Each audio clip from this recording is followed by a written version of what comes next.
Hello, everyone. I just want to make a quick contribution here to what's happening in Nigeria with the cattle railing.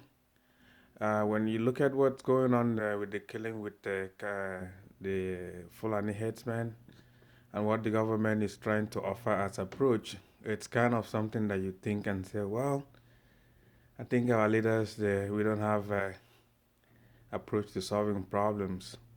The best approach will be what is happening in some other part of the world and how can we fix this issue without repeating itself again. First of all, in order to have a cow in any country, you must first of all have a land. And when you have the land, you have to fence the land up so that your cattle will stay in your farmland. Okay, so after you fence your land up, you have to partition your land and then create some irrigation, create some fields, which of course you have to grow the grass that are very resilient that the cows will eat.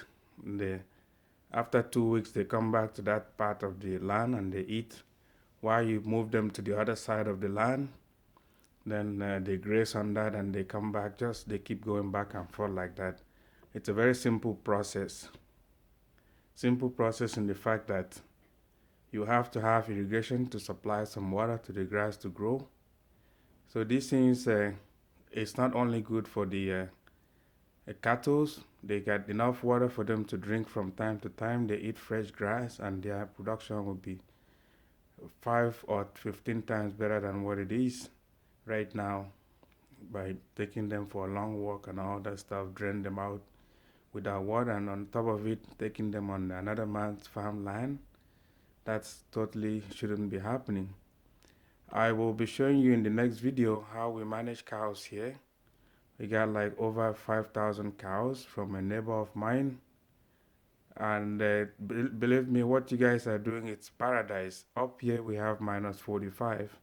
So how do we have food for the cows to eat all year? So we have to plant this grass and roll them up and keep them for when you can plant the grass when nothing can grow. Same thing should happen in Nigeria. You cut this grass, have your farmland, segment it, grow the grass, cut some of them, stack them up while the animals are grazing on the other farm side there. Then on the other section, it's growing and it's quite easy with irrigation. It's an easy stuff. These are not a big technology that any country cannot have, or farmers, or especially, people that want to own cows, because it's the only sustainable way. Anyways, I'll be very glad that if somebody contact me to train people on how to, provide a lasting solution to feed livestock in Nigeria, I'll be ready to do that. My current location is in Alberta, which some of you must have heard about. Very cold place.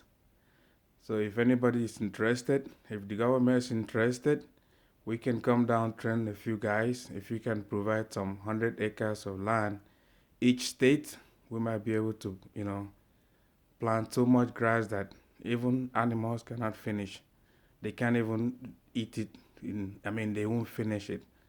No matter how many cows you have, or we could even cut them, sell it to, or ship it to other farmers that do not have enough grass. That's the only way to manage it. Cow business is a very good one, very lucrative. Government have to step in to give them the little technology they need in order to be able to grow this aspect of it. And with time, you could see Nigeria will export meats to other African countries. It's good that this challenge come up. It's also an opportunity if we can see it that way, but nobody should die because cow need food to eat.